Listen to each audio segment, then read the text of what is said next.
नमस्कार। इस वीडियो में हम सीखेंगे अनबाउंडेड सॉल्यूशन का केस। ठीक है, ये तब केस एराइज होता है जब हम एलपीपी को सॉल्व कर रहे होते हैं और Z J minus C J negative हो जाए और उसके करस्पॉन्डिंग जो वाई आई जे आता है वो लेसर इक्वल टू जीरो हो जाए, तब क्या स्थिति बनती है। उस स्थिति को इस थ्योरम के माध्यम से बताया जा रहा है कि उस स्थिति में अनबाउंडेड सॉल्यूशन हो जाता है। यहाँ इन अदर वर्ड्स हम कह सकते हैं कि there does not exist any optimum solution to this LPP. Okay, तो इसका प्रूफ बहुत ही सिंपल है। इसके प्रूफ को समझने के लिए हम यहाँ से प्रॉब्लम को वॉच करते हैं। जैसे कि मान लीजिए इस प्रॉब्लम को ध्यान देते समय इस चीज़ का भी हमें ध्यान देना है कि इस प्रॉब्लम में एक बात और कही गई है कि let there exist a basic feasible solution to a given LPP. किसी गिवन एलपीपी के पास एक बेसिक फिजिबल सॉल्यूशन एग्जिस्ट कर रहा हो, उसके बाद एटलीस्ट वन जे, किसी एक जे के corresponding Z J minus C J negative हो और वाई आई जे उसी के करस्पॉन्डिंग, उसी जे के corresponding less or equal to zero हो, तब ऐसी स्थिति होती है। तो हम जो यहाँ पर एग्जिस्टेंस की बात कर रहा है, एक एक्सबी सॉल्यूशन ऑलरेडी हम लेके चलेंगे। तो हम लेट कर लेंगे कि इस प्रॉब्लम के पास एक्सबी एक बेसिक फिजिबल सॉल्यूशन है। तो बेसिक फिजिबल सॉल्यूशन है तो बेसिस तो होगी ही, उसमें एक्स बी का मल्टीप्लाई कर देंगे तो बी भी आ जाएगा। तो इस तरीके से हम यहाँ से प्रोसीड करेंगे और आगे बढ़ेंगे। तो बी एक्स बी, और चूँकि फिजिबल है तो greater or equal to zero रहेगा। जेड नॉट निकालते हैं तो जेड नॉट इसी एक्स बी के करस्पॉन्डिंग निकालेंगे। तो जो एक्स बी जो सोल्यूशन है उसका हम कास्ट में मल्टीप्लाई कर देंगे, करस्पॉन्डिंग कास्ट में। ठीक है, जैसे कि एक्स बी मान लीजिए कि एक्स बी सपोज करिए कि एक्स वन है, एक्स फाइव है, एक्स सेवन है, और भी बहुत सारे हो सकते हैं। और सी बी जो सी होता है वो तो सी तो बहुत बड़ा होता है, C one, C two, C three, C four, C five, C six, C seven and so on बहुत। तो इसके करस्पॉन्डिंग, जैसे कि एक्स वन के करस्पॉन्डिंग क्या आएगा, सी वन आएगा। एक्स फाइव के करस्पॉन्डिंग क्या आएगा, सी फाइव आएगा। एक्स सेवन के करस्पॉन्डिंग क्या आएगा, सी सेवन आएगा। तो ये जो तीनों हैं, ये तीनों और भी जो इसी ऑर्डर में मिलेंगे वो होंगे सी बी मतलब सी वन, सी फाइव, सी सेवन, और इस प्रकार से एक्स बी के करस्पॉन्डिंग सी बी लेंगे और उसका प्रोडक्ट कर देंगे, मतलब सी वन के साथ एक्स वन, सी फाइव के साथ एक्स फाइव। तो इसको इस क्रम में लिखा गया है। तो जेड नॉट क्लियर है। तो यहाँ से आगे बढ़ते हैं, तो इसी से स्टार्ट करते हैं B equal to B X B. यहाँ से एक अपने से हम आर्बिट्रेरी कोई एजे ले लेते हैं ए का, और एक जाई स्केलर ले लेते हैं। तो जाई का ए में मल्टीप्लाई करके ऐड कर दीजिए और सब्ट्रैक्ट भी कर दीजिए। एक चीज़ का ध्यान दीजिए, यहाँ पे जो एजे होगा, चूँकि एजे इस प्रकार से लिया जाता है जैसे कोई मैट्रिक्स ए है बड़ी सी, तो इसमें यहाँ पर B1 से लेके BM होते हैं और बाहर AJ होता है, और इसी को बेसिस बोलते हैं। तो चूँकि कोई भी AJ है तो बेसिस के लीनियर कॉम्बिनेशन से जनरेट हो जाएगा। तो हम AJ को इस प्रकार से कह सकते हैं कि Y1J B1 plus Y2J B2 and so one Y1M YMJ। Okay, YMJ BM। तो इसको हम समेशन फॉर्म में कैसे लिख सकते हैं, हम इसको समेशन फॉर्म में लिख सकते हैं YIJ BI, I equal to 1 to M। तो AJ को इस प्रकार से रिप्रेजेंट किया जाएगा ज़रूरत पड़ने पर। ठीक है, तो देखते हैं। तो यहाँ पर यही टर्म सब ऐड किया गया है, यही सब्ट्रैक्ट किया गया है। अब देखिए, जो यहाँ पर जाई के साथ एजे फर्स्ट वाला है वो तो ऐसे कॉपी हो गया, लेकिन दूसरे वाले में जाई एज इट इज़ है और एजे को यही Y I J B I से रिप्लेस कर दिए। अब ये जो बी आई वाला टर्म है, यहाँ फर्स्ट भी बी आई वाला टर्म है, दोनों को कॉमन ले लिए तो इस प्रकार से बन गया। ठीक है, तो हम यहाँ तक पहुँच गए। अब देखिए, यहाँ तक पहुँच गए तो अब इसमें ये हमें देखना है कि कुछ चीज़ों का जो लीनियर कॉम्बिनेशन है, जैसे बी आई जो बेसिस में थे सबका एक स्केलर ए जो यूज हो रहा है इसको तो हम स्केलर बोलेंगे, स्केलर ए स्केलर है, और एक्स बी आई के साथ माइनस जाई के साथ वाई आई जे है। चूँकि वाई आई जे का कल्पना शुरू में ही किया गया है, कंडीशन लिया गया है कि लेसर इक्वल टू जीरो है, तो लेसर इक्वल टू जीरो बाहर यहाँ नेगेटिव होने की वजह से, यहाँ पर नेगेटिव होने की वजह से ए पूरा और एक्स बी पहले से ही, एक्स बी आई पहले से ही पॉजिटिव नॉन नेगेटिव है, तो ये पूरा का पूरा क्वांटिटी नॉन नेगेटिव हो जाएगा, greater or equal to zero हो जाएगा। और जाई को पहले से ही स्केलर ऐसा लीजिए कि वो पॉजिटिव हो, जो जाई है वो ग्रेटर दैन जीरो है, तो इस स्थिति में b इक्वल टू इतना बड़ा टर्म आ गया।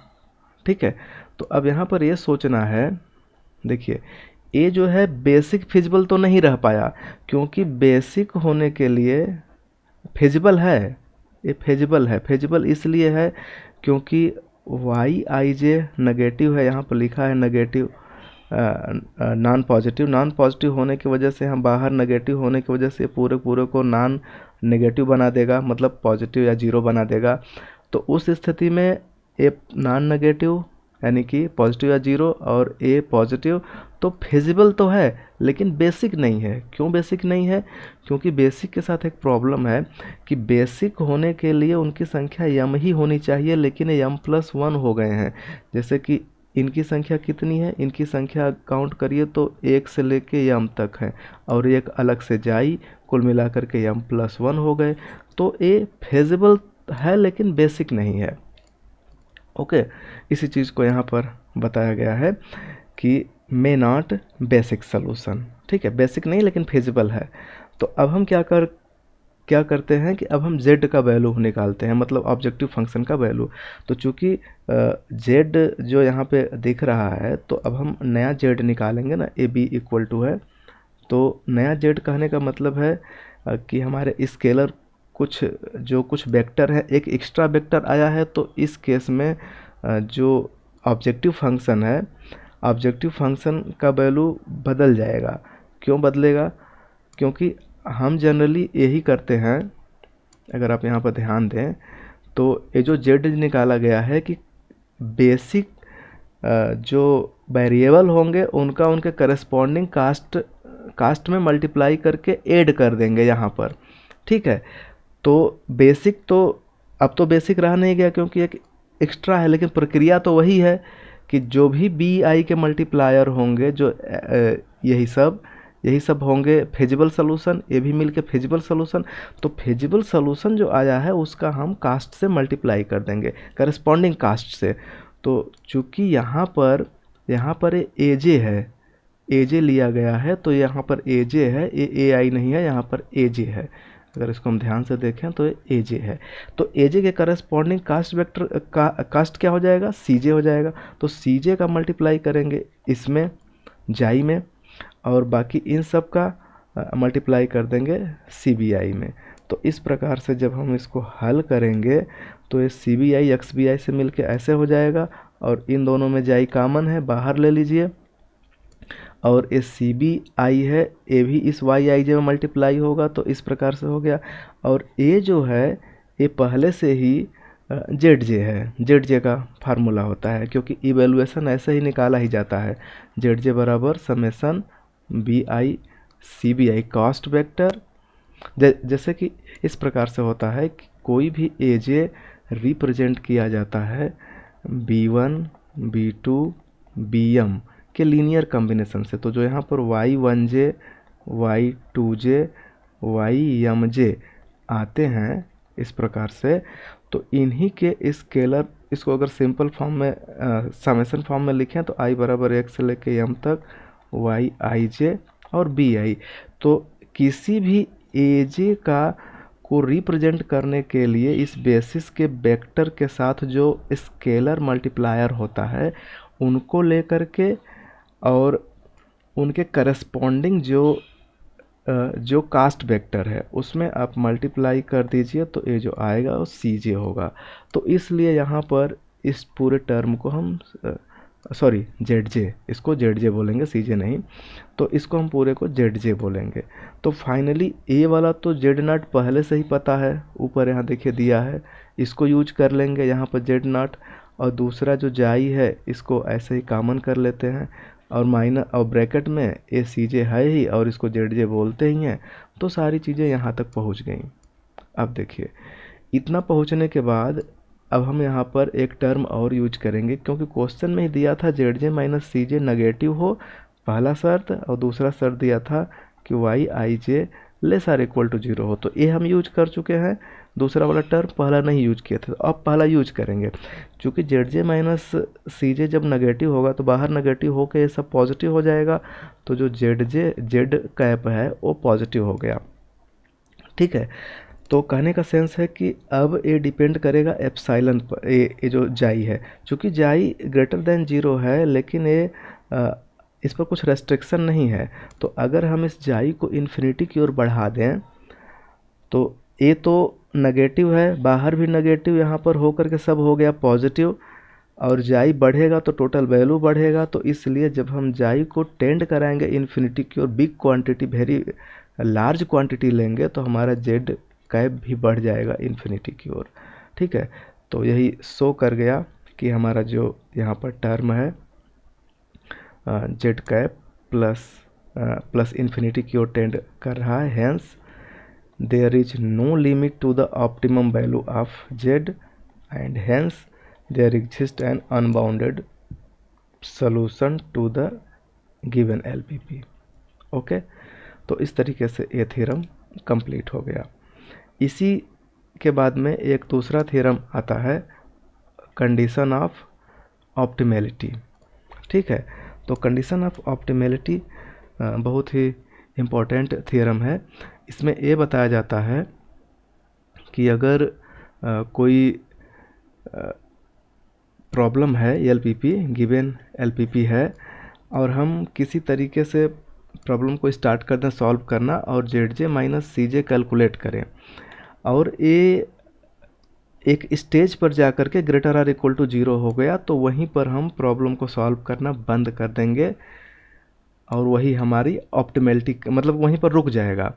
ठीक है, तो इसका कारण छुपा हुआ है, इसके पीछे एक थ्योरम बताया गया था, उसमें वहाँ से इसको हम रिलेट करके चीज़ों को बताते हैं। देखिए ये बहुत ही महत्वपूर्ण थ्योरम है, जिसे कहा जाता है इम्प्रूव्ड बेसिक फिजिबल सॉल्यूशन। इसमें ये बताया जाता है कि अगर किसी जैसे मान लीजिए कोई बेसिस है, सपोज कीजिए B1 BM, ए बेसिस होंगे और ए बड़ा सा होता है, ए जो matrix AX equal to B होती है, ए का ही सब मैट्रिक्स बी होता है, उसी में जो बेसिस के बाहर होते हैं उनको नॉन बेसिक बोलते हैं और उन्हें एजे से रिप्रेजेंट करते हैं। तो जो बेसिस है ए B1 B2 बेसिस के एलिमेंट है, एजे नॉन बेसिस का एलिमेंट है। तो इस पर स्टडी करके ये देखा गया कि अगर किसी एजे के करस्पॉन्डिंग मतलब non basic element non basis vector के corresponding Z J minus C J negative आ रहा है, तो इसको अगर मैं बेसिस में डाल दूं तो हमारा प्रॉब्लम का जो सलूशन है इम्प्रूव हो जाता है। ठीक है, तो चूंकि मैं इसको इसमें इंट्रोड्यूस करूंगा बेसिस में, तो कोई बेसिस का बी आर जो है लीव करके भागेगा। ठीक है, तो यही चीज़ यहाँ पर बताया गया है इम्प्रूव्ड बेसिक फिजिबल सॉल्यूशन में। कहने का सेंस है कि किसी नॉन बेसिक वेक्टर के करस्पॉन्डिंग अगर Z J minus C J negative आ रहा है, तो इसको हम बेसिस में अगर डाल दें और बेसिस से किसी एक एलिमेंट को निकाल दें। ये चूँकि मैं भी काफ़ी कम चीज़ बता रहा हूँ, जब थियोरेटिकली प्रॉपर तरीके से सारी चीज़ जब पढ़ेंगे आगे तो पता चलेगा किस बी आर को निकालना होता है। तो अगर मैं एजे को बेसिस में डाल दूं, बी आर को निकाल दूं, तो हमारा सोल्यूशन इम्प्रूव हो जाता है। तो कारण क्या है कि जब हम इसको पढ़ते हैं आगे, तो ये जो जेड कैप यहाँ पर बन रहा है ऐसा आ जाता है। इस स्थिति में अगर ये Z J minus C J negative हुआ तो बाहर नेगेटिव, चूँकि ये ऑलरेडी हम कंडीशन अप्लाई कर चुके हैं, आप पिछले क्लास में पिछले वीडियो में देखेंगे तो वहाँ पर आपको दिखाई देगा कि ये प्लस ही होता है। तो ये नेगेटिव है, बाहर नेगेटिव, सब हो गया पॉजिटिव, तो जेड कैप जो है जेड नॉट से बड़ा हो गया। ठीक है, तो यही जो प्रॉब्लम है कि जेड जे माइनस सी जे जब तक नेगेटिव आता है तब तक तो प्रॉब्लम को इम्प्रूव ही करेगा, लेकिन अगर जेड जे माइनस सी जे सभी जे के लिए फॉर ऑल जे जो नॉन बेसिक में है, ए जे जो नॉन बेसिक में सभी जे हैं उनके लिए अगर सबके लिए ग्रेटर आर इक्वल टू 0 आ गया तब तो प्रॉब्लम को इम्प्रूव ही नहीं करेगा ना। नेगेटिव है तभी इम्प्रूव कर रहा है, पॉजिटिव हो जाएगा और 0 हो जाएगा तब इम्प्रूव नहीं करेगा, तब घटा देगा। तो यहीं से बनता है ऑप्टिमैलिटी कंडीशन, यहीं से बनेगा ऑप्टिमैलिटी कंडीशन, ऑप्टिमैलिटी कंडीशन जिसमें ए बताया जाता है कि Z J minus C J greater or equal to 0 हो गया तो फर्दर सोल्यूशन इम्प्रूव ही नहीं होगा, इम्प्रूव नहीं होगा तो यहाँ पर रुक जाएंगे, मतलब यही है स्टॉपिंग क्राइटेरिया, स्टॉपिंग क्राइटेरिया। तो इसी बेस पर ये नीचे वाला थ्योरम जो है बनाया गया है। ओके, देखिए कहा जाता है कि a sufficient condition for a basic feasible solution to an LPP to be an optimum is that Z J minus C J greater or equal to 0 for all J. ठीक है, ए जो है optimum, इसे optimality condition कहेंगे, लिखा भी है condition of optimality. ठीक है, कि ये सफिशिएंट कंडीशन है basic feasible solution of an LPP के लिए कि वो ऑप्टिमम हो जाए, और क्या है वो कि Z J minus C J greater or equal to 0 हो जाए for all J for which the column vector A J belong to A is not in the basis. ठीक है, कहने का मतलब है कि जैसे कि मैं यहाँ पर ए ले लूँ, ए के अंदर यहाँ पर B1 होगा, BM होगा और यहाँ पर AJ होंगे, तो ए तो हो गया बेसिस और ए हुआ नॉन बेसिक वेक्टर। तो इन्हीं नॉन बेसिक के corresponding Z J minus C जे अगर ग्रेटर आर इक्वल टू 0 हो जाए तो फर्दर प्रॉब्लम इम्प्रूव नहीं होगी, यहीं पर रुक जाएगा, मतलब यही ऑप्टिमैलिटी कंडीशन है। लेकिन फिर भी आथर ने चेक किया है कि जेड जे माइनस सी जे अगर हम इनके लिए निकालें जो बेसिस में है तो इनके लिए क्या आता है। ठीक है, तो इनके लिए क्या चीज़ होगा, ये चीज़ यहाँ पर कैलकुलेट किया गया है कि Z J minus C J को हम निकालते हैं किसके लिए, अगर ए जे, यहाँ से देखिए बहुत ही सिंपल है, यहाँ पर बाकी सारी चीज़ें दी गई हैं, जैसे कि हम इसका बिगिनिंग से एक एक चीज़ पढ़ते चलें तो ज़्यादा बेहतर होगा समझने के लिए। जैसे कि मान लीजिए यहाँ पर कि कोई एलपीपी है, ठीक है, और उस एलपीपी का हमें डिटरमाइन करना है यक्स जो इस कंडीशन में रहेगा। ये प्रॉब्लम ही होती है, रैंक यम होता ही है। ठीक है, बी बेसिक सब मैट्रिक्स होती है और इसी को बेसिक मैट्रिक्स बोलते हैं, और एक्स भी कोई बेसिक फिजिबल सॉल्यूशन है और सी भी उसी के करस्पॉन्डिंग कास्ट वेक्टर है। ठीक है, तो बी एक्स बी बराबर बी होता है, X B greater or equal to 0 होता है, और जेड नाट जो बिगिनिंग में हम जेड नाट निकालते हैं इसी एक्स बी का उसका कास्ट वेक्टर से गुणा कर दीजिए, या इसको हम मल्टीप्लाई कर देंगे, इसको बोलेंगे C B I X B I बराबर 1 से लेके यम तक। ओके, ऐसा कर सकते हैं। ठीक है, now for all those J for which A J not belong to B, okay, we have given that, इतना तो शुरू में ही कहा गया है कि वे सभी Z J minus C J for all J जो ए जे ए में है is not in the basis, B में नहीं है, मतलब कह सकते हैं कि A J not in B but A J in A, मतलब कि अगर मैं यहाँ से ऐसे बात करूँ कि ए B1 है, B1 से लेके BM तक और बाहर AJ है, तो इसमें से AJ नहीं आएगा, AJ इस B में नहीं होगा, बेसिस में नहीं होगा। तो बाकी चीज़ आप समझ रहे होंगे, ध्यान से देखेगा कोई भी व्यूअर अगर इसे देखता है, मैथमेटिक्स का अगर स्टूडेंट है एलपीपी सीखना चाहता है तो ध्यान से देखेगा तो सारी चीज़ें समझ में आ जाएंगी। तो हम यहाँ पर ध्यान देते हैं कि now for all those J for which A J not belong to B, यही ए जे ए में है लेकिन बी में नहीं है, उनके लिए Z J minus C J greater than zero है, greater or equal to zero है, ये क्वेश्चन में दिया है, तो ये तो दिया ही है, ठीक है।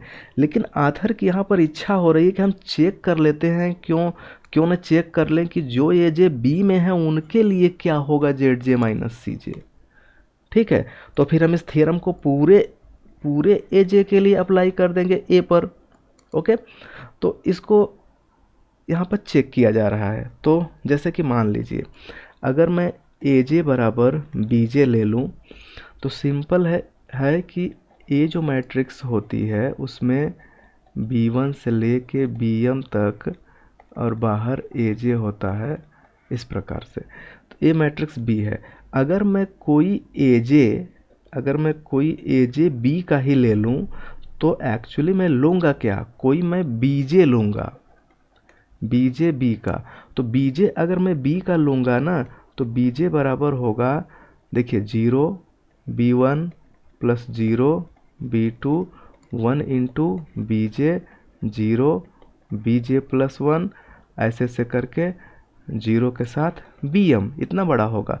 इसको थोड़ा सिंप्लीफाई करें तो हमें मिलेगा कि जो BJ है ना, ये B, यहाँ से इसको थोड़ा सा सिंप्लीफाई कर लेता हूँ कि जो BJ है, BJ बराबर क्या आ रहा है, B1 B2 से लेके BJ फिर BM, और साइड में यहाँ पर खड़ा क्या होगा, खड़ा होगा 0 0 0, सिर्फ जेवा 1 होगा, बाकी सब फिर से 0 होगा, ताकि जब मैं इसमें मल्टीप्लाई करूँ तो ये BJ आ जाए।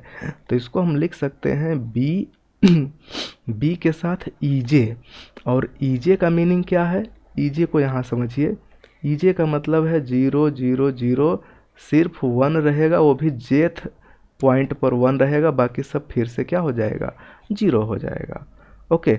तो यहाँ से EJ इक्वल टू BJ है, तो यही देखिए जो यहाँ पर आ रहा है BJ equal to B into EJ, तो यहीं से हम इसको लिख सकते हैं EJ बराबर B इनवर्स BJ, ओके। तो EJ बराबर B इनवर्स BJ, यही देखिए ऊपर जो लिख रहा है एग्जैक्टली यही आया है। चूँकि इन जनरल हम सोचेंगे तो इस सारे मल्टीप्लायर को एक नाम दे देते हैं जिसका नाम है YJ, ठीक है। इन जनरल हम इसको YJ नाम दे सकते हैं, और ए क्या आ रहा है, यूनिट वेक्टर आ रहा है, ओके। तो यहाँ पर सारी चीज़ें क्लियर है। अगर नहीं क्लियर होगी तो आप कमेंट में बताइएगा, फिर मैं उसको एक्सप्लेन करूँगा। तो अब मैं ZJ माइनस CJ निकाल रहा हूँ किसके लिए, BJ के लिए, मतलब AJ बराबर मैंने BJ लिया और BJ कहाँ है, B में। तो सिंपल सा फार्मूला है कि जो ZJ होता है, ZJ का फार्मूला पहले से ही पता है कि ZJ बराबर summation I equal to 1 to M YIJ और BI। इसको अगर मैं शॉर्ट में कहूँ तो YJ के साथ एक सेकेंड, ZJ नहीं, BJ नहीं होगा, सॉरी मैंने गलत बताया। यहाँ पर ये जो ZJ होगा M तक CBI और फिर YJ, एक सेकेंड, जब हम समेसन फॉर्म में लेंगे तो IJ कर देंगे, ठीक है। और अगर हम ऐसे लेंगे तो लिखेंगे CBYJ, ओके। इस तरीके से हम ZJ निकालते हैं। तो ये CBYJ हो गया ZJ, और CJ की जगह पर CJ ही रहेगा। लेकिन CB तो CB ही रहेगा, लेकिन ये YJ का वैल्यू क्या है, YJ का वैल्यू यही देखिए, YJ का वैल्यू EJ है, तो EJ यहाँ भर दिए। चूँकि EJ की खासियत है कि इसमें 0 0 0 1 सिर्फ जेथ कंपोनेंट पर है और बाकी सब 0 है। तो जब गुणा करेंगे तो CB में जो जेवा कंपोनेंट है वही सिर्फ बचेगा, बाकी सब 0 हो जाएगा। तो आ जाएगा यहाँ से CBJ, और यहाँ CJ, चूँकि CBJ जेथ के करस्पॉन्डिंग है इसलिए CJ ही है, CJ ही है, और फिर से माइनस CJ हुआ और ये हो गया 0। तो कहने का मतलब ये हुआ कि जो हम वेक्टर ले रहे थे ए का कॉलम वेक्टर, ए में जो हम कॉलम वेक्टर ले रहे थे जो कि बी में है, देखिए मैं ए को दो भाग में बांटा हूँ, मैं यहाँ इस प्रॉब्लम को सॉल्व करने वाला आथर कि B1 B2 से लेके Bm तक, और बीच में यहीं पर कहीं है Bj, और बाहर क्या है Aj। तो जो सभी Aj के करस्पॉन्डिंग जो Zj माइनस Cj आ रहा था, ठीक है, वो सारे के सारे यहाँ पर दिया गया है कि ग्रेटर आर इक्वल टू 0 हो जाए। लेकिन जो अंदर वाला था, अंदर वाले के करस्पॉन्डिंग नहीं दिया है, लेकिन हमने यहाँ पर चेक किया तो पता चला कि उसका करस्पॉन्डिंग 0 आ रहा है। तो हम कंक्लूजन निकाले कि ए के अंदर कोई भी आप एजे ले लो, कोई भी एजे ले लो, ठीक है, उस इस एजे के करस्पॉन्डिंग जो जेड जे माइनस सी जे है, जो बेसिस के अंदर हैं उनके लिए 0 होगा, जो बेसिस में नहीं उनके लिए ग्रेटर आर इक्वल टू 0 होगा। तो सबको कंबाइन कर दीजिए एक साथ, तो सभी के लिए ग्रेटर आर इक्वल टू 0 होगा। ओके, इतना क्लियर हो गया होगा। 10 Z J minus C J greater or equal to 0 for all J for which A J belong to A, completely सबके लिए। ठीक है, अब मैं इसको इरेज करके जगह बना करके बाकी चीज़ों को एक्सप्लेन करता हूँ प्रॉपरली। ओके, अगर आपको डाउट है तो आप कमेंट ज़रूर करिए कि हमें इस पॉइंट पर डाउट है और हम आपको एक्सप्लेन करेंगे। ओके, तो अब हम प्रॉब्लम लेते हैं कि लेट एक्स बी ए फिजिबल सोल्यूशन। कोई एक्स ले लीजिए रैंडम, कोई भी फिजिबल सोल्यूशन ले लीजिए। फिजिबल का मतलब ग्रेटर आर इक्वल टू 0, इसके सारे component X I greater or equal to 0 होंगे। तो चूंकि ये ग्रेटर आर इक्वल टू 0 है और ये फिजिबल ले रहे हैं, तो दोनों का प्रोडक्ट करेंगे तो ग्रेटर आर इक्वल टू 0 होगा। इसमें कोई समस्या नहीं होनी चाहिए।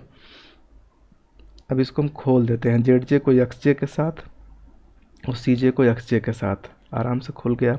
अब देखिए जेड जे का जो वैल्यू था सी बी वाई जे, तो सी बी वाई जे भरा गया यहाँ पर, और एक्स जे ऑलरेडी है, और सी जे एक्स जे यहाँ पर है। अब हम इसको लेके फिर से आगे आते हैं, क्योंकि यहाँ पर जो वाई जे है, एक्चुअली अगर हम इसको खोलें फिर से, जैसे कि यहाँ पर देखिए लिखा है सी बी इंटू वाई जे को अगर हम ओपन कर दें, तो ये जो सी बी इंटू वाई जे होता है ये समेसन फॉर्म में आ जाएगा, आई बराबर 1 से लेके एम तक C B I into Y I J. ठीक है, तो इस प्रकार से तो एक अलग से जो कंपोनेंट या एक आई समेसन के साथ आ रहा है, चूँकि यहाँ पर समेसन जेथ के साथ है, जे बराबर 1 से लेके एन तक है, यहाँ पर भी 1 से लेके एन तक है, लेकिन हम इस सी बी और वाई जे को बदल रहे हैं। तो हम इसको जब बदल देंगे तो देखिए, तो ए टर्म यहाँ से ऐसे हो जाएगा, इसके साथ समेसन आ जाएगा 1 से आई इक्वल टू 1 से एम तक। तो 1 से एम तक को पीछे कर दिया गया है यहाँ पर, या इसको यूँ कहिए कि इसको यहाँ से लिखना चालू मैं करता हूँ, जे इक्वल टू 1 से लेके एन तक, और ये जो सी बी और वाई जे है इसको मैं लिख देता हूँ समेसन आई इक्वल टू 1 से M C B I Y I J, और साथ में यहाँ पर एक्स जे। तो अब मैं क्या काम करूँगा कि इस समेसन को लेके मैं बाहर चला जाऊँगा सी बी आई के साथ, और बाकी वाई आई जे के साथ एक्स जे यहाँ पर बचा रह जा रहा है। ठीक है, इसको इस तरीके से बना लिया गया है। अब इस स्थिति में क्या काम करेंगे नेक्स्ट, यहाँ तक इसे छोड़ दीजिए। कह रहे for all J for which A J not in B, वे सभी जे ए जे जो बी में नहीं है, मतलब कि अगर मैं बात करूँ तो ए इतनी बड़ी मैट्रिक्स होती है कि बी के साथ ए जे, इसे अगर मैं ऐसे कहूँ तो यहाँ पर B1 से लेके BM और फिर बाहर AJ, इस प्रकार से। तो AJ वो AJ है जो बेसिस में नहीं है, ये है बेसिस में नहीं तो बाहर ही होगा। ठीक है, इस प्रकार से। तो कह रहा है कि for all J for which AJ not belong to B, उनके लिए ये ट्रू है। ठीक है। तो ये कैसे कह दिया गया है कि ट्रू है, इसलिए क्योंकि ये ग्रेटर आर इक्वल टू 0 तो ले रहे हैं ना, तो ये सबके लिए लिए हैं तो सबके लिए बराबर होना चाहिए। इसे ऐसा कुछ यहाँ पर for all J for which A J not belong to B, not belong के लिए तो रहेगा ही, ये तो पहले से ही है क्योंकि ये क्वेश्चन में ही दिया गया है, ये क्वेश्चन में ही दिया गया है कि ऐसे एजे जो नॉट इन बेसिस में है उनके लिए ग्रेटर आर इक्वल टू 0 है। तो यहाँ से हम यूज करके यहाँ तक तो पहुँचा दिए, लेकिन जो बेसिस में एजे हैं यहाँ पर देखिए, यहाँ कहा है कि जो एजे बराबर बीजे के हैं, मतलब अब हम जो एजे ले रहे हैं वो बी में ले रहे हैं, उनके लिए जो आया था वो 0 आया था, तो सबके लिए ग्रेटर आर इक्वल टू 0 हो गया था एजे के लिए। तो इसका कोई मीनिंग अभी तो नहीं क्लियर पता चल रहा है, अगर आगे कुछ पता चलेगा तो मैं बताऊंगा, या मैं पकड़ नहीं पा रहा हूँ, ठीक है, आप कमेंट करके बता सकते हैं। तो देखिए आगे हम पढ़ते हैं। सिंस एक्स बी का वैल्यू बी इनवर्स एक्स होता है, बी इनवर्स बी, जैसे कि आपको पता है कि सिंपल है, बहुत ही बड़ा नहीं है, ये बहुत ही बेसिक है कि बी एक्स बी बराबर होता है बी, और आपको पता है ए एक्स बराबर होता है बी, तो इस बी के जगह पर ए एक्स भर दीजिए, तो एक्स बी बराबर, ये बी उधर जाएगा तो हो जाएगा बी इनवर्स ए के साथ एक्स, इस प्रकार से बन रहा है। अब फिर ये बी इनवर्स ए के साथ मिल के ऐसे फिर एक्स, अब बी इनवर्स ए जो बन रहा है वो वाई कैसे बन जा रहा है, ये हम आपको एक्सप्लेन करते हैं। देखिए यहाँ पर जैसे कि मान लीजिए हमें यहाँ पर ये दिखाना है कि बी इनवर्स ए जो है वाई कैसे हो जा रहा है। तो देखिए यहाँ पर जो हमारी मैट्रिक्स होती है ए में इस प्रकार का सेटिंग होता है। ए में जनरली अगर हम ए की बात करें तो ए को जनरली इस प्रकार से लिखा जाता है A11 A12 करके A1n, ठीक है, A21 A22 A2n, ऐसे ही आके AM1 AM1 AM2 और AM होता है। और इसी बीच में अगर आप बनाना चाहें तो रैंडम बना सकते हैं कि A1J A2J AMJ, ओके। तो इसको अगर हम कॉलम में लिखें तो ये होगा A1 A2 और AJ और फिर AN, ओके। तो एक रूल होता है कि जैसे कि ए के अंदर, इन जनरल मैं सोच रहा हूँ, ए के अंदर बी होता है और उसके बाद एजे टाइप के एलिमेंट होते हैं। तो चूंकि एजे कॉलम है और ये बेसिस है, और इस बेसिस के अंदर ये जो बी है, बी के अंदर होगा B1 B2 से लेके BM और बाहर होगा एजे, तो कोई भी एजे इसके लीनियर कॉम्बिनेशन के बराबर होगा। B1 कोई भी एजे को अगर मैं यहाँ पर कहूँ तो कोई भी एजे B1 B2 dot dot BM के लीनियर कॉम्बिनेशन के बराबर होगा। तो मैं यहाँ पर लिख सकता हूँ Y1J Y2J प्लस के साथ ऐसे से बढ़ाते बढ़ाते YMJ। इसको फिर मैं लिख सकता हूँ कि B1 B2 से लेके BM तक और साथ में यहाँ पर Y1J Y2J YMJ, ओके। तो ये क्या हो गया, AJ बराबर हो गया B के साथ ये क्या है YJ वेयर जो YJ है, YJ के वैल्यू को हम कह सकते हैं Y1J Y2J और फिर लास्ट में YMJ, ओके। इतना चीज़ें क्लियर हो गया। तो अब देखिए किसी भी एजे के करस्पॉन्डिंग BYJ बन रहा है, ठीक है। ए वाई माना गया है जानबूझ करके, ठीक है। ऐसा पहले आप कर चुके हैं, ए जे बराबर बी वाई जे, ऐसा पहले मतलब आप अगर पहले के वीडियोस देखेंगे जो कंटिन्यू सीरीज में आ रहे हैं उसमें ऐसा लिया गया है। तो इसका हम यूज इस प्रकार से करेंगे, हमें फोकस करना है इस पर कि ये जो यहाँ पर है कि इसको वाई कैसे बोल देते हैं। तो देखिए बी इनवर्स ए को मैं अब यहाँ से आपको एक्सप्लेन कर रहा हूँ।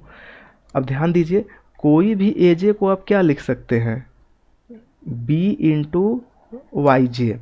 तो यहाँ पर है ना, तो मैं इसको क्या बना सकता हूँ, इसको बना रहा हूँ, ध्यान से देखिए।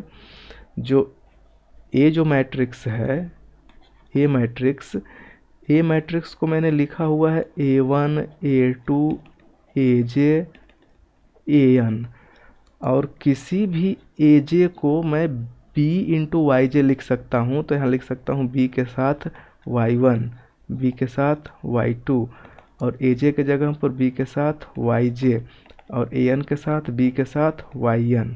ओके, अब मैं अगर B इनवर्स A फाइंड करूं तो B इनवर्स का इसमें मल्टीप्लाई कर देना होगा, BY1 BY2 BYJ और लास्ट में BYN। ओके, तो फिर A आगे जा कर के क्या बना लेगा, चूँकि B इनवर्स जब B को में मल्टीप्लाई होगा तो आइडेंटिटी बना देगा, तो बचेगा क्या, Y1। तो यहाँ से जो बनेगा उसे हम लिख सकते हैं यहाँ से Y1 Y2 YN। ओके, और ये जो टर्म है Y1 एक्चुअली एक कॉलम है, क्योंकि YJ कॉलम है, तो ये कॉलम होंगे तो ये बनाएंगे M क्रॉस N की मैट्रिक्स। तो जो हमारा B इनवर्स A है Y के फॉर्म में है, तो इसी को Y हम कह सकते हैं। ओके, तो बस इतना ही यूज किया गया है और इसी का वहाँ पे एप्लीकेशन है, ठीक है, YX। तो अब जब चीज़ें यहाँ तक पहुँच गई तो अब इसके निचले पार्ट को देखिए, और XB को, एक सेकेंड, हाँ यहाँ पर XB को XB, तो चूँकि ये Y जो दिख रहा है ना, ये इस प्रकार से दिखेगा ना, देखिए Y, चूँकि ये YJ ऐसे बन रहा है इस प्रकार से, Y1 Y2 YJ YN। Okay, इसको अगर हम सिंपल फॉर्म में लिखें और यहाँ पर एक साइड में खड़ा है, देखिए अब मैं इसको लिख रहा हूँ Y11 Y21 YM1, फिर यहाँ से Y21, एक सेकंड, Y12 हो जाएगा यहाँ पर, Y12 Y22 YM2, लास्ट में यहाँ पर Y1J Y2J YMJ, और लास्ट में यहाँ पर Y1N Y2N और YMN, और साथ में यहाँ पर हो जाएगा मल्टीप्लाई, जो बनेगा X1 X2 से लेके XN तक।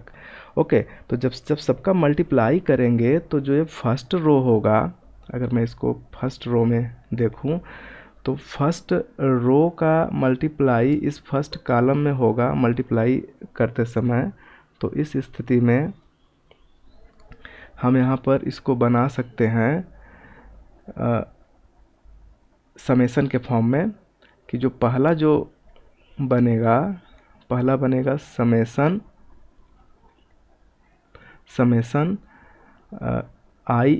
J इक्वल टू 1 से N तक YIJ XJ। ओके, और लास्ट में क्या बनेगा, लास्ट वाला बनेगा समेसन J इक्वल टू 1 से N तक Y,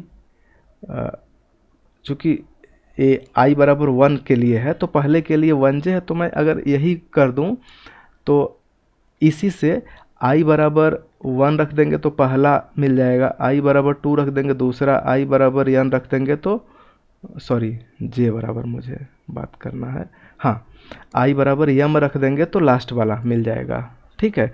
तो इस तरीके से सारी चीज़ें यहाँ पर मिल जाएंगी। तो जो ये XB है, XB में भी तो है XB1 XB2 से लेके XBM तक, ठीक है। तो इसका अगर मैं आईवा लूँ तो आईवा लूँगा तो XBI हो जाएगा, और इस वाले टर्म का आईवा मैं ले लूँ तो ये है ही, तो ये हो जाएगा summation J equal to 1 to n और वाई आई जे और एक्स जे। ओके, तो यहाँ पर ये चीज़ें बना दी गई हैं और आई का वैल्यू कहाँ से कहाँ तक है, 1 से लेके m तक, जो कि मैं यहाँ पर आपको दिखाया हूँ। ठीक है, तो इतनी चीज़ें क्लियर हो गई।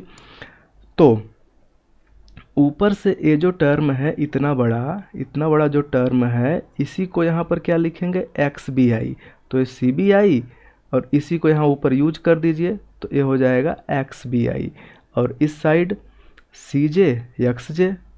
ओके, तो ये जो टर्म है, ये टर्म अभी ऊपर से क्लियर है कि चूँकि ये एडिशन के फॉर्म में है, तो हम इसको अगर कॉम्पैक्ट फॉर्म में लिखेंगे तो सी बी एक्स बी और ये जो सी जे एक्स जे है इसको हम सी एक्स कर देंगे, क्योंकि ये पूरा है, एक से लेके एन तक है पूरा।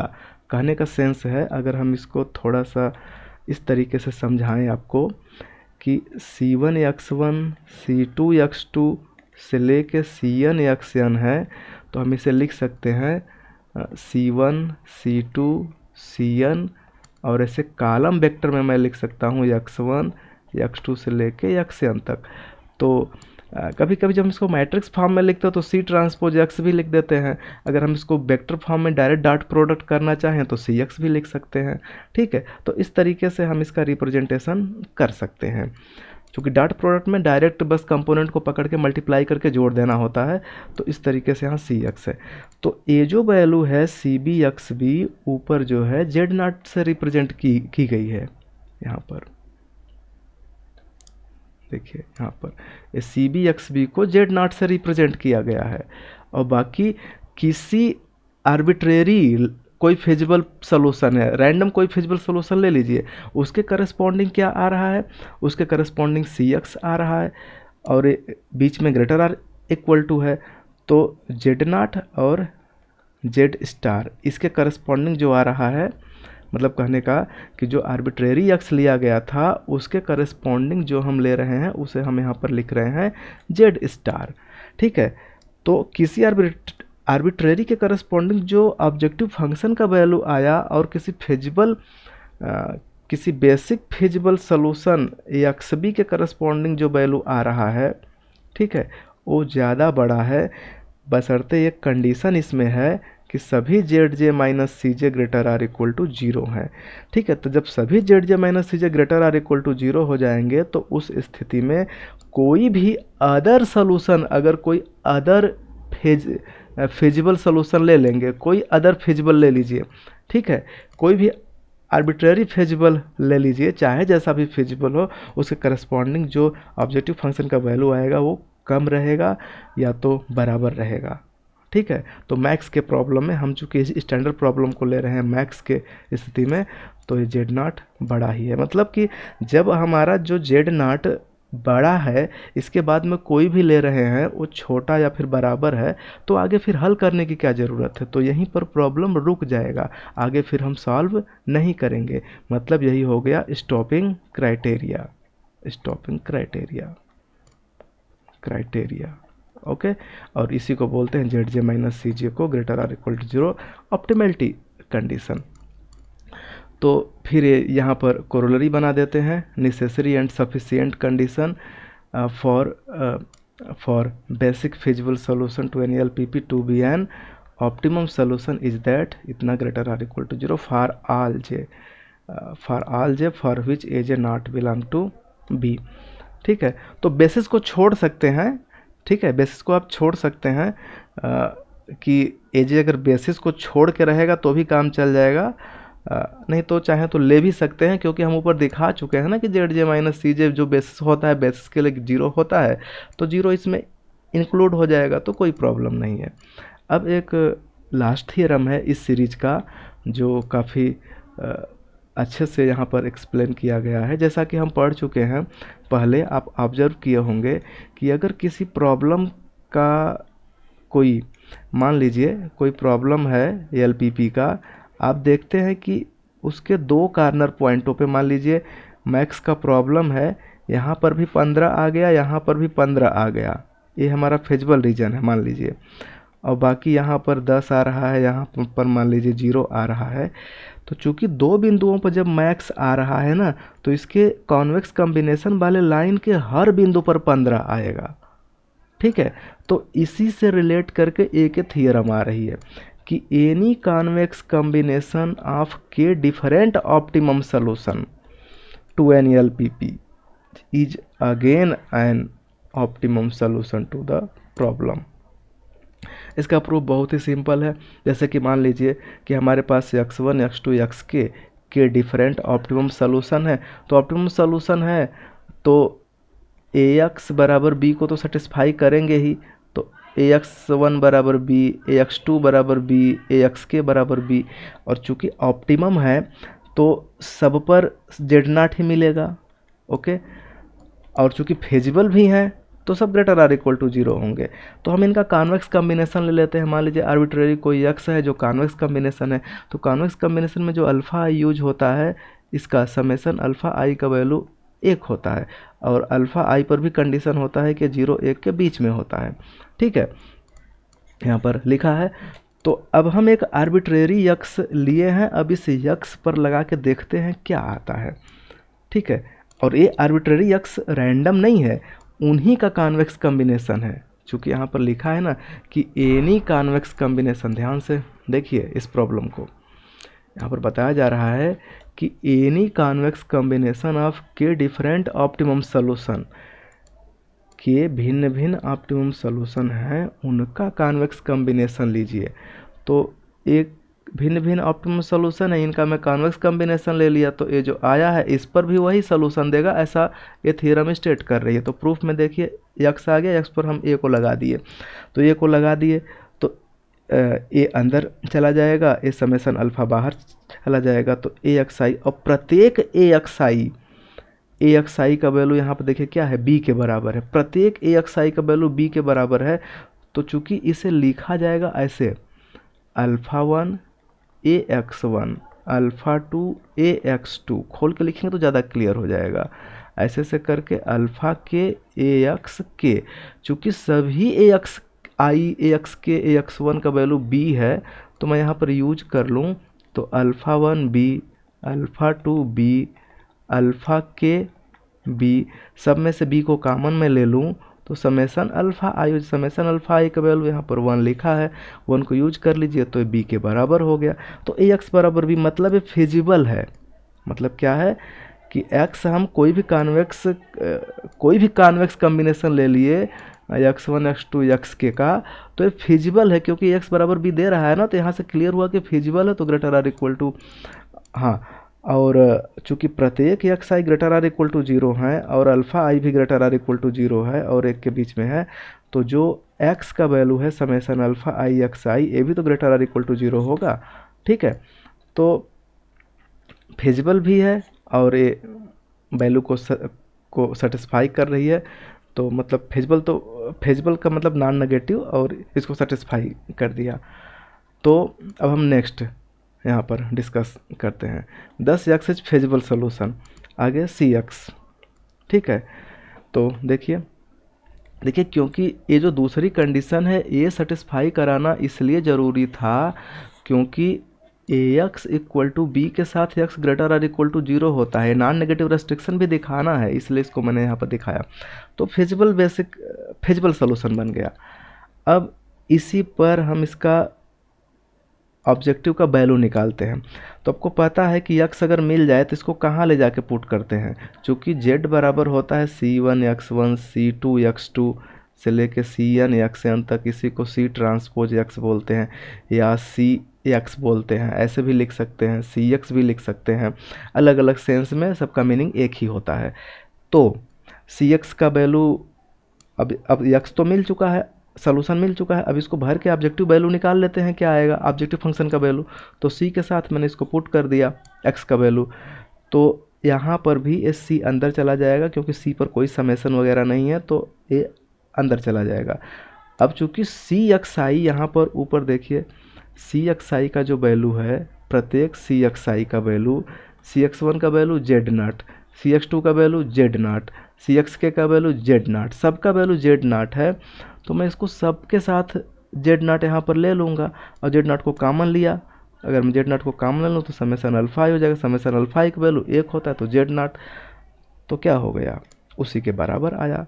Hence convex combination of k different optimum solution to an LPP is also an optimum solution to the LPP। Okay, तो यहाँ तक चीज़ें क्लियर हो गई। अब देखिए, अब इन सब जो थ्योरम ऊपर पढ़ चुके हैं, इन सब थ्योरमों का यूज करके हम कर क्या रहे हैं कि एक एल्गोरिदम डेवलप करेंगे, जिस एल्गोरिदम को बोला जाता है सिंप्लेक्स एल्गोरिदम।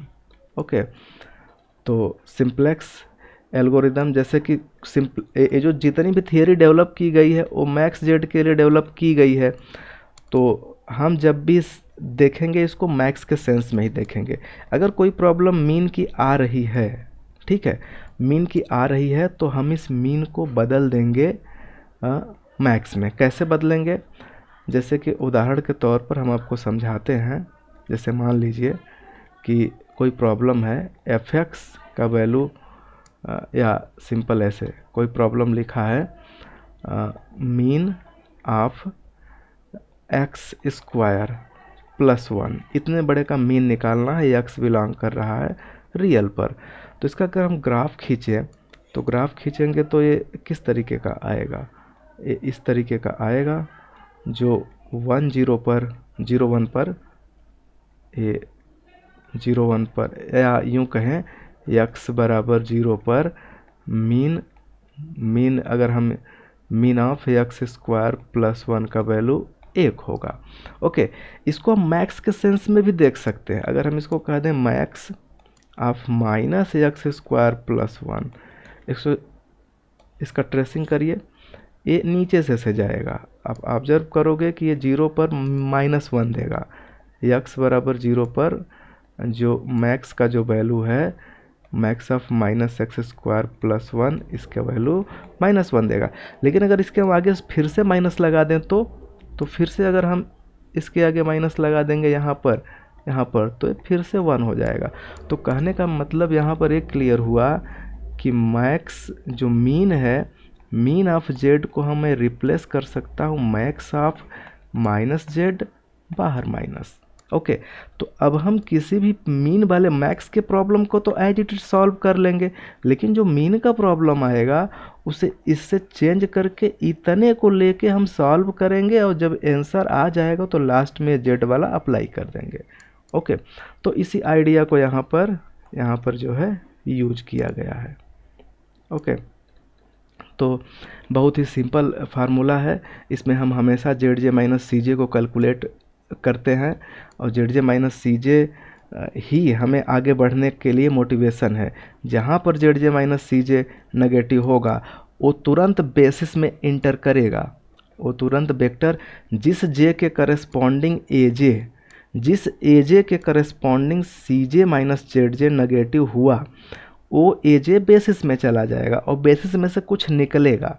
ठीक है, जो निकलता है उसके लिए अलग टर्म एंड कंडीशन है, वो हम ऑलरेडी पढ़ चुके हैं लेकिन अप्लाई नहीं किए हैं, अभी आगे अप्लाई करेंगे। ओके, तो इसी तरीके से ये सारे थ्योरम्स उसमें यूज होंगे। तो नेक्स्ट लेक्चर में हम देखते हैं कि सिंप्लेक्स मेथड को हम कैसे यूज करते हैं। तो अभी के लिए बस इतना। Thanks for watching.